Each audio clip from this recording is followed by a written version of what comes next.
Well, welcome to Embrace today. Hope you guys are doing great. If I've not met you yet, my name is Austin. I'm one of the pastors here, and we are thrilled that you're with us today for worship. Hope that you're doing well. Hope that the weekend has been wonderful so far. Welcome to fall kickoff. I feel like this is like the wake to the funeral that is winter. I just feel like that's what's going on a little bit.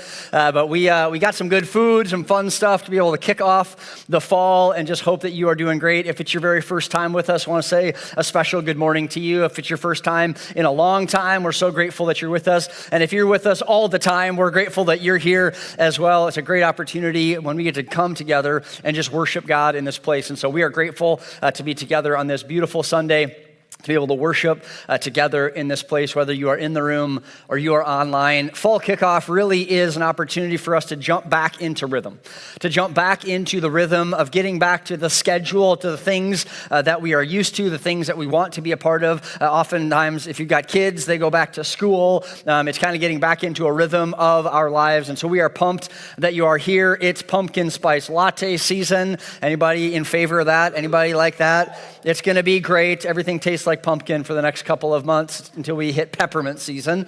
But pumpkin spice season is upon us. We've got caramel apple sundaes outside and bouncy houses for the kids. As far as fall kickoff in the church is concerned, we have got a bunch of really fun stuff planned.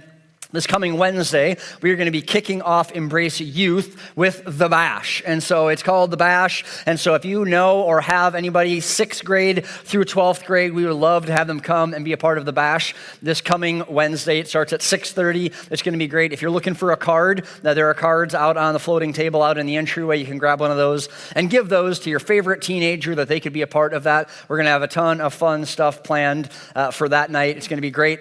In our E-Kids, we're starting a brand new message series. The E-Crew is learning about Noah and the Ark.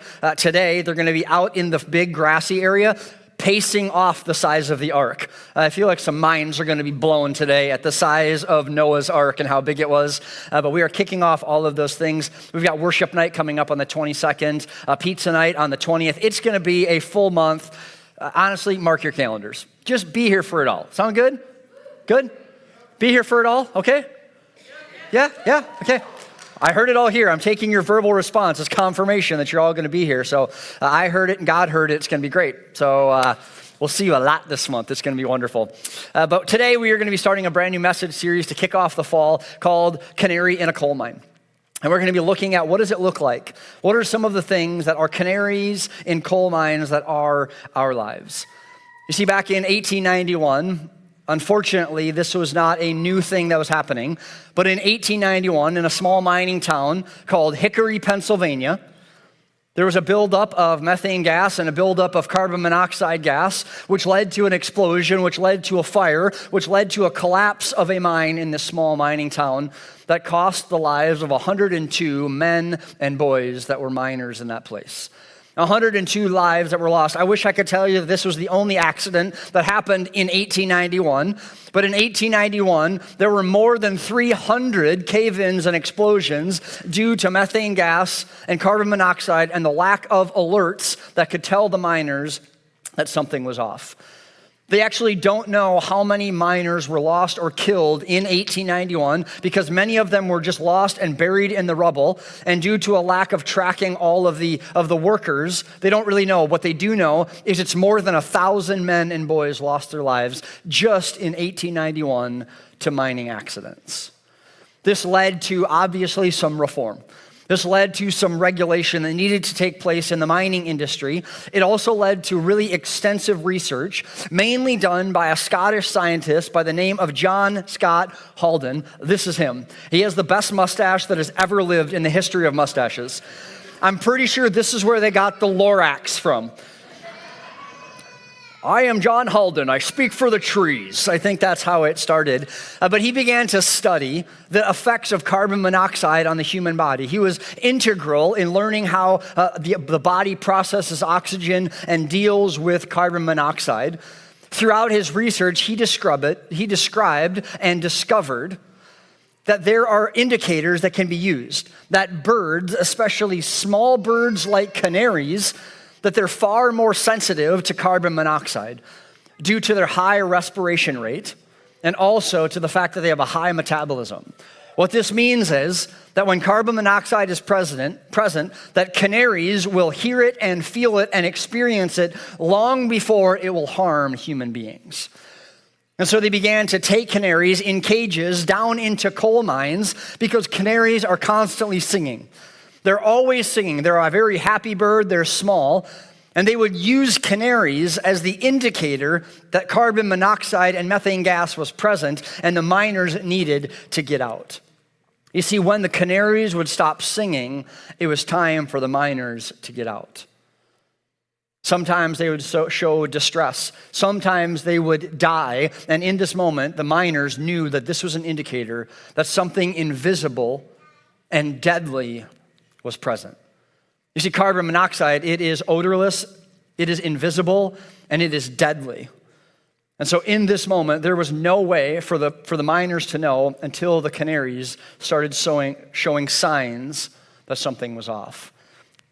The working kind of definition for this canary in a coal mine metaphor that we're going to be looking at throughout this month is really that a canary in a coal mine is an early warning sign of an invisible danger. An early warning sign of an invisible danger. It's an indicator, a blinking red light, if you will, that there is an invisible danger happening around us. It highlights the importance of early detection to mitigate later problems. Think about it like a tornado siren. Your hope is that the tornado siren will go off before your house is sucked off its foundation, right? Like that's the hope, is that the tornado siren would go off as an indicator that something bad is coming, that something else is imminent, not that you are currently being destroyed by a tornado, because then it's too late. See, canaries in a coal mine is an early detection of an invisible danger that's coming. You see, for us in our own lives, the canary in a coal mine is that there are invisible dangers that are happening. There are things that we are a part of. There is carbon monoxide in the physical sense happening in our lives. Danger. We can't see it. We can't smell it. We don't know that it's there. But there are some indicators that can help us identify it. To be really honest, when we have these indicators that we're going to talk about throughout this month, it's really easy to brush them under the rug. I would think that in your own mind, oftentimes we as human beings, we can justify to ourselves, it's no big deal. You ever said that to yourself? It's no big deal. It's just happening inside of my mind or inside of my heart. It's just like, it's not hurting anybody. It's not getting physical or anything. Like, it's no big deal. I mean, I want you to know, like, even though it's invisible, it can still be deadly.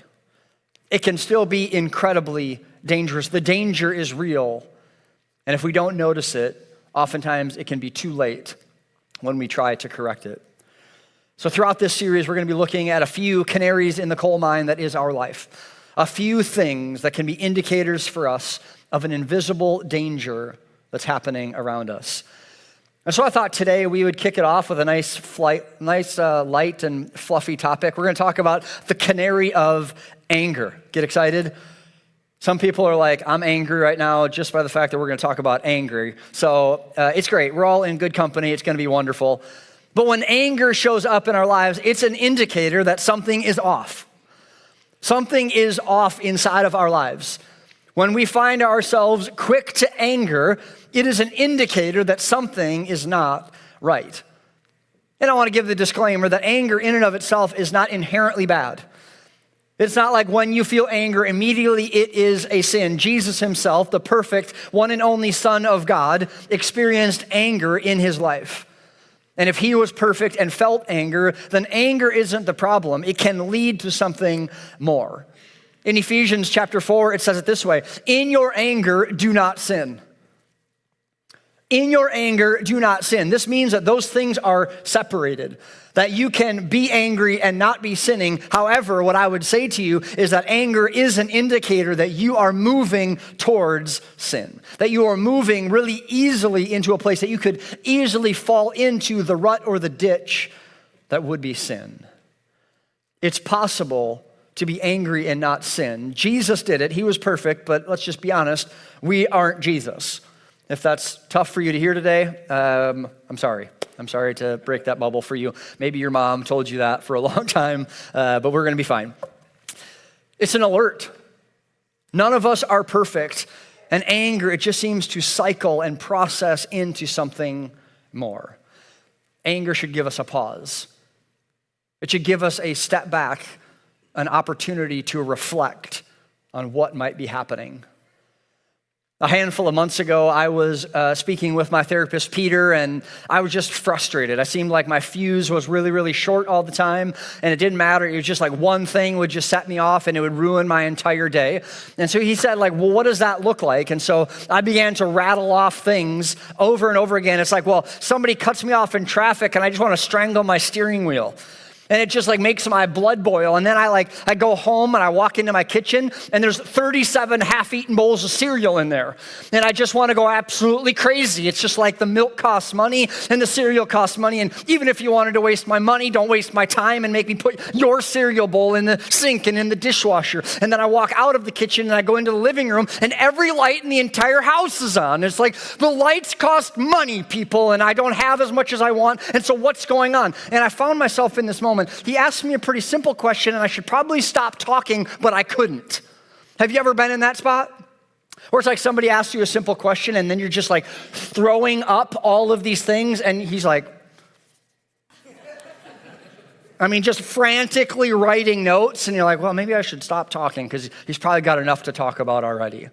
And so I got done with my rampage of all of the things that had been frustrating me over the past day or 2 days or 2 years or whatever it was. And he stopped, and as he does, really, really calmly, he just sat there. He's always got his legs crossed, like, yeah, this is no big deal. Heard this before. And he looks across the table at me, and he says, do you know that the only common denominator in all of those frustrations is you? And I was like, just bill me. That's all I needed. Have a good one. I'm out of here. That's all I needed. The common denominator in all of your frustrations is you. The common denominator in all the things that make you and I angry is us. It's a choice that we make to allow the things of our lives to move us to anger.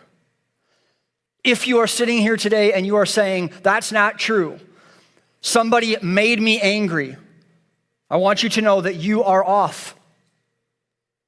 You have made a choice to become angry. It is not the fault of the person that drives slow in the fast lane or the kids leaving half-eaten bowls of cereal or turning on all the lights. Those things in and of themselves are not anger-inducing. It is your choice. It is my choice to be able to do that. The common denominator in all of our frustrations, in all of our anger, is us. Anybody else deal with this? Anybody else feel like your fuse just is like totally cut in half? I would say like COVID just cut all of our fuses just right off at the top. And we just seem to be one spark, one match away from exploding. Then we just flip into anger. It's like we got all these Facebook politicians. They got all the answers. Well, this guy's great, and this gal's terrible, and this gal's amazing, and this guy's horrible, and you should vote for this person and don't vote for that person. I can't believe you think that way. And have you ever thought about this? And once you get off Facebook, then you find yourself at work and you got this annoying coworker who's constantly giving you side eyes and gossiping about everybody in the whole entire office. You got the half-eaten bowls of cereal everywhere. Every light in the house is on. Slow drivers in the left lane. Slow fast food. It's literally in your name. Fast food.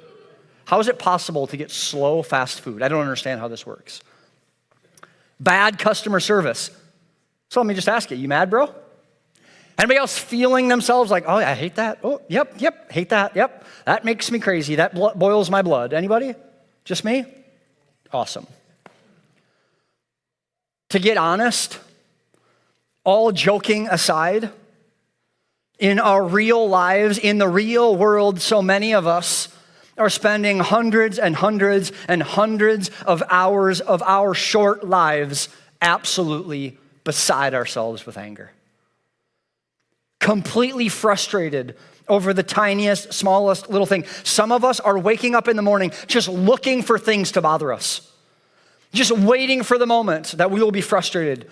Looking for opportunities to be annoyed with somebody who doesn't look like us or vote like us or do things like us or do all of the things that we want them to do. Friends, when this is happening, warning lights are going off. The canary has stopped singing. The canary is no longer singing. It's flopping around in the bottom of the cage. The warning lights and the flags should be going off within each and every one of us. You see, the problem is that when I am frustrated, I know what I know about you, because I know this is true of me, is that when I am frustrated, when something happens where my kids are bothering me, or my wife does something that bothers me, or someone is irritating me, what I know in that moment is my natural reaction is not to say, Austin, what's off with you? Have you ever noticed that when you get angry and when you get frustrated, immediately fingers just point out? It's just like, well, she made me. Well, they made me. Well, he made me. Well, that driver made me angry. Wrong. You chose to be angry. Anger is a decision that we make. And we have to begin to stop pointing at everybody else and blaming them for our anger and begin to look inside and say, what are the things that are going on in me? Not what's going on with all of them. In that moment, we see that the canary has stopped singing. Now, when I look at the Bible and I look at this idea of anger, there's a guy named David whose life was like this a bit. He was anointed as a young boy, and he spent a lot of time being discredited. A lot of times people said, you don't have what it takes. You're the smallest. You're the youngest. You're the most insignificant. There's no way that God could do something in and through you. And they doubted them, and throughout his life, they constantly tried to kill him and overthrow him. And so he dealt with anger all the time. He dealt with frustration of this life. And he wrote many of the Psalms in the book of Psalms in our Bible, right in the middle of your Bible. And we come to Psalm 37. And this is what David writes. He says, refrain from anger and turn from wrath. Do not fret. It leads only to evil. For those who are evil will be destroyed, but those who hope in the Lord will inherit the land. So what are we supposed to do with anger? Refrain from it. And I realize that's cute. She's like, stop it. You angry? Stop it. Refrain from it. But what David is saying is, yes, refrain from it. Why? Because it's a gateway drug. Anger is the gateway into more and more different types of evil and more different types of sin. And what does sin lead to? It leads to destruction. And we are not interested in being destroyed. We are interested in, what does it say? Finding our hope in the Lord so that we can inherit the land. So that we would go from the people who are destined for death to the people who are destined for life. Refrain from anger. Turn from wrath. Do not fret, for it only leads to evil. And those who are evil are destroyed. But those who hope in the Lord will inherit the land. You see, this is the progression of the canary in the coal mine. We feel this anger, the canary stops singing. And there's this indicator going off that there is anger and there is something going on. And if we don't deal with it then it moves into evil, more and more different things. And it begins to spiral and cycle in our lives. And then evil leads us towards destruction. You see, if the miners in Hickory, Pennsylvania would have had a canary that would indicate to them that something was off, they would have been able to get out before their lives exploded, before the mine exploded around them, before they lost their lives, before they were destroyed. But their lack of ability to experience and know that something was off, it led them to being destroyed. And the same is true for you, and the same is true for me. Friends, if we don't deal with the canary of anger, if we don't allow that indicator to go off, it only leads us to a life of bitterness, to a life of being jaded and skeptical. It's unhealthy. It destroys our relationships. It makes our kids not want to be around us when it becomes their choice. David says, stay away from it. Refrain from it, so that it doesn't lead to all of these extra types of evil. Just think about how many crimes have been committed on the flip side of anger. Just out of anger. They've just let it progress and snowball and grow, and eventually it leads to harming someone else. stay away from it because evil things lead to our destruction. If I can be really, really honest with you for a second, I think so many of us, we try to avoid it and we justify our anger. You ever heard somebody say, well, like, I've just got righteous anger?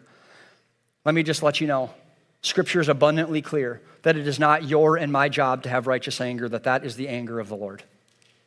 You can relieve yourself of the burden of having righteous anger. We justify and we downplay our anger so much so, let me just pitch a little close to home maybe. There are some of us who aren't even willing to say, I'm angry. No, instead, I'm just a little frustrated. Just a little frustrated. I'm ready to strangle somebody, body slam somebody. Just a little frustrated. Just feeling a little irritable. Just a little agitated. Anybody? Take your silence as a yes. It's so much easier. It's just nicer. Anger it seems so explosive. It seems so crazy. And yet, when we're saying agitated and aggravated and annoyed and frustrated, it is truly pointing to a place of anger. It just makes it easier for us to ignore the warning sign. As the canary has stopped singing and is flopping around in the bottom of the cage, we just begin to ignore it.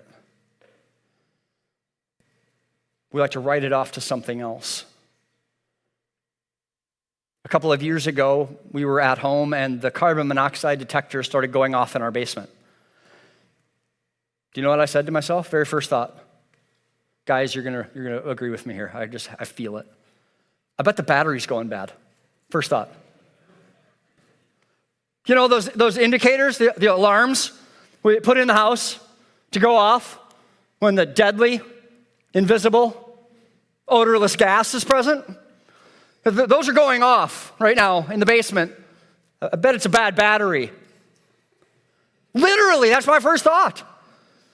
So what do? Down the stairs I go to check the batteries. Don't open a window. Don't turn on a fan. Nope, down the stairs I go to check for the bad battery.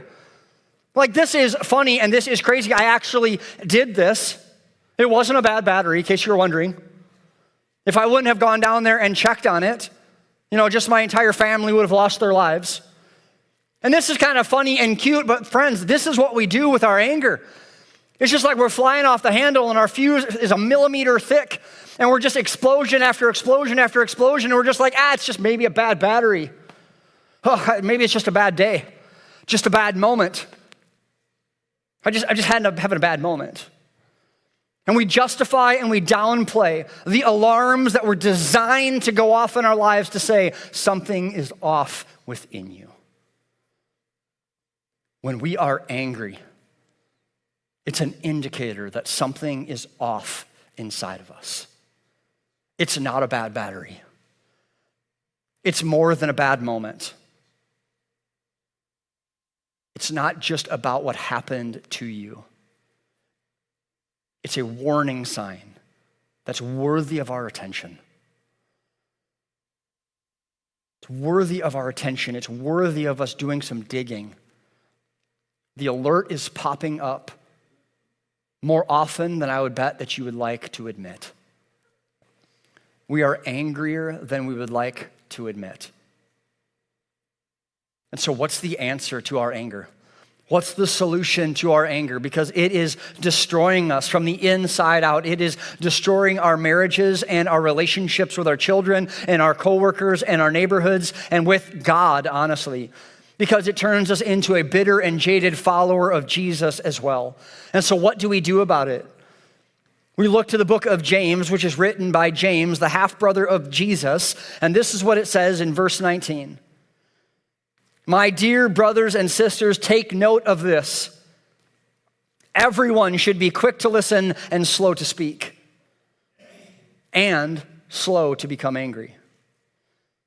Because human anger does not produce the righteousness that God desired. Righteous anger, that is not the righteousness that God is looking for. That is not what God has called us to. It does not produce the righteousness that God desires. Therefore, So in light of that, get rid of all moral filth and the evil that is so prevalent and humbly accept the word planted inside of you, which can and will save you. Take note of this. We should be quick to listen and slow to speak. That might be all we need to hear today. If you want to be quick to use this, you need to be quick to close this. Close this. It makes using this way easier. We have to be quick to listen, because when we are quick to listen, what are we doing? We are trying to understand. We're trying to understand what's happening. We're looking for the indicators. Why do I feel frustrated? What is going on in the scenario? Let me give you an example. Driving down the road, slow person, cuts in front of you, doesn't know how to zipper merge, time to strangle the steering wheel, blow your cork, give a few explicitives, and give them a couple of thumbs up or maybe a different finger, right? No, when you're quick to listen, do you know what you're doing? You're trying to be curious about what's happening. Because when you look at it and it's the person that cut you off is a contracting truck with a 50-year-old man behind the steering wheel and he should know better, drives you absolutely crazy, right? What about when the person that cuts you off pulls in front of you and the back of it says, "Beware, student driver"? Feels different, doesn't it? Because when we're quick to listen and we're quick to understand what's going on around us, oh, this is a teenage boy or girl who is trying to learn how to drive. They just made a small mistake. They are learning, and here's the deal, we're all learning. We're all in this process of trying to learn, and yet we cannot learn and understand what's happening around us and allow ourselves to move beyond anger so that we can relieve ourselves of having to strangle the steering wheel and give up our joy and give up our peace on something as flippant and small as being cut off in traffic. When we are quick to listen and slow to speak, slow to become angry, to humbly come before God, to get rid of all of the evil that is so prevalent in our lives, and to humbly accept the words of God that have been planted inside of us that save us. Being quick to listen is a desire to understand. In Proverbs 14, it says this: people with understanding control their anger. So when we are quick to listen and slow to speak, we are trying to understand, and when we understand, people who understand control their anger, because a hot temper shows foolishness. Maybe that's what we need to know today, is that when we're screaming in our car, when we're screaming at our kids, when we're flying off the handle, we need to remind ourselves, man, look at how foolish you look. How foolish is it that you would fly off the handle? Being a person of understanding who is quick to listen and slow to speak, that person can control their anger. That person is humbly remembering the good word of Jesus. Friends, when we find ourselves angry, we have to give ourselves the opportunity to look inside and figure out what's underneath your anger. What's underneath our anger? Because anger is one of the easiest emotions to express. You don't have to think about it. Boom, it just happens. It just flies out of nowhere. You don't have to think about it, you just explode. That's why kids use anger so often. It's so easy. But anger is a secondary emotion. When I feel like I am on the edge, when my fuse is incredibly short, when I find myself angry more than I would like to be, when I find the small windows where I can pause and reflect, rarely am I actually angry. Usually I'm overwhelmed, I'm overstressed, I'm underslept, I'm sad, I'm disappointed. Those are what they are for me. Those are what live beneath the surface of my anger. I feel disappointed and sad and hurt about something, but it so easily comes out as anger. Friends, if we want to understand ourselves, if we want to deal with the invisible danger that's around us, after the indicator has gone off that we are angry, we have to begin to figure out what is underneath our anger. Honestly, you might be still grieving the loss of a loved one. You might be afraid about the future. You might be living in uncertain times. You might be worried about things that are coming. Your schedule might be overfilled. Your family might be too busy. You might be too stressed. You might not be getting enough sleep. There might be something chemical going on inside of your body. You might be overwhelmed, and it might just be coming out as anger. So if you want to understand yourself better, you have to deal with what is underneath your anger. Get rid of it. Run away from it so that you can deal with it. And once we address these questions, my encouragement is that we would have the opportunity. This is the place. This is what I would call the posture that we can then come before God and allow Him to address it. Because if we don't know what we're going to God with, we don't know what to ask Him to address. Can you imagine if your kid just came to you and you're like, I'm angry? What are you angry about? I'm angry. No, they have to come to you and have a little bit of thought and a little bit of expression, a little bit of an idea of why they are angry. Well, this happened and this happened. Well, why are you angry? What's behind that? Does it feel like a loss of control? Does it feel like you've been hurt? Do you feel like you've been disappointed? At that moment, they can come to their parent and get help. It's the same for us. Once we've addressed what's underneath our anger, we can address with God what we're feeling. We can come to Him with our feelings and ask Him to give us wisdom and guidance and healing. In Matthew, it describes this. It's one of my favorite passages of Scripture. It says this, "Come to me, all you who are weary and burdened, all you who are angry, all you who are frustrated and disappointed and grieving, weary and burdened and heavy laden, and what? I will give you rest. Take my yoke upon you and learn from me. For I am gentle and humble in heart, and you will find rest for your souls." Not just your body, not just your life, but your souls as well. For my yoke, my burden is easy and light. Friends, we can come to God with our burdens and with our pains and with our hurts, with our frustration and with our anger, with our disappointments and with our grief. And what God has promised to all of us is that He will take those things, He will take those burdens, the weariness, and He will give us rest. And He will replace it with peace and hope and love. It may be helpful for you to come and to process that with a trusted friend or mentor or pastor or therapist or counselor. To begin to ask the question and figure out what's underneath my anger. Because sometimes it can be such a deep-seated pain from our past, from trauma, from hurt, from growing up without a dad or growing up in an alcohol abusive family. You might find yourself feeling anger, but beneath it is just a bunch of sadness. But recognizing these emotions is a crucial step towards healing, to being able to come before God and say, God, this is what I'm feeling. Would you give me your wisdom? Would you give me your healing? Because if we don't know what it is, we can't flee from it. If you're dealing with the canary of anger in the coal mine of your life, remember that anger leads to evil, and evil leads to our destruction. The destruction of our lives, the destruction of our families, the destruction of our relationships, the destruction of our connection with God.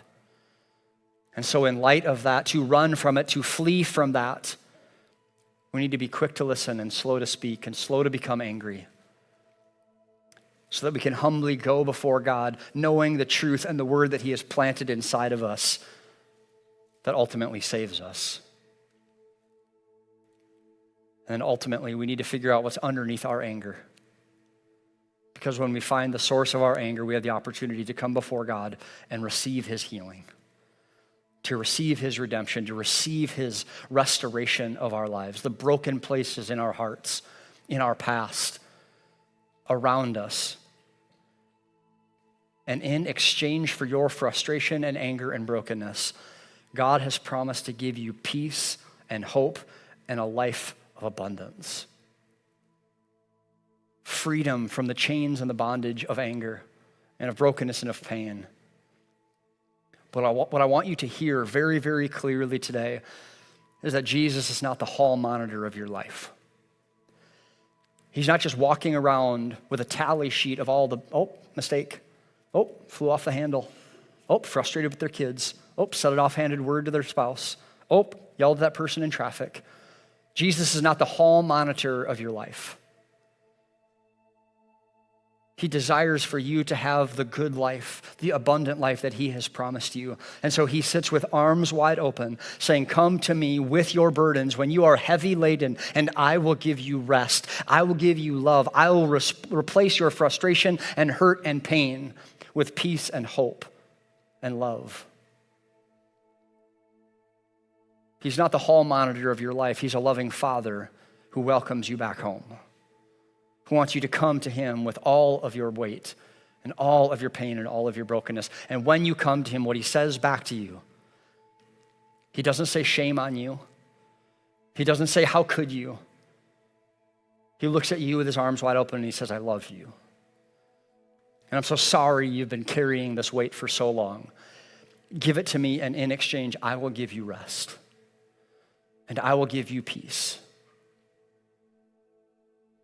Friends, if one of the indicators, the warning signs that something is off in your life, if the canary that is not singing in your life is the canary of anger, I want to invite you to come to God and to receive his wisdom and love in response. Because that's where true peace and hope is actually found. He wants to show you a path that leads to life, not a life that leads to destruction. Let's pray. God, I thank you. I thank you in this moment because I feel like this anger space and this space where we are frustrated, I feel like it feels like the end of the rope. And so when we come to the end of our rope, God, so oftentimes we find ourselves searching and scrapping and looking for everything. And so God, we turn our focus towards you. And we ask you to come and to give us your peace and your understanding, and that we would take hold of the abundant life that you have promised us. God, that we would refrain and walk away from anger, that we would not continue to cycle through the evil things of this world that lead to our destruction, but God, we would come before you, that we would kneel in your presence, that we would bow our lives and surrender our lives into your hands, and that we would say, come, Holy Spirit, come. God, I give you my anger, I give you my frustration, I give you my short fuse, I give you my brokenness, and God, I ask that you would in return fulfill the promise faithfully in my life, and that you would restore me with your peace, and with your hope, with your goodness, with your faithfulness, with your love and your kindness, your gentleness, and your self-control. God, where there was once anger and brokenness, that you would restore it with the fruit of your goodness, with the actions that lead to life, God. That we would trust in you with everything we are and everything that we have, that we would take hold of the abundant life that you've promised us. Jesus, we are here to meet with you, to surrender to you in this place. God, I pray that every person in the sound of my voice, God, that all of us would lay our anger down at the feet of your cross, that we would take hold of our salvation, of the good news of who you are. God, that we would lay it down and that we would stand up and that anger would be defeated in our lives. God, that we would never pick it back up. That we would not allow ourselves to slide back into the hurt and pain of anger, but God, that we would take hold of the hope that is found in you. Jesus, we surrender and we give you this, and we trust that you will take it. We trust that you will be faithful once more. It's in your name that we pray all of these things.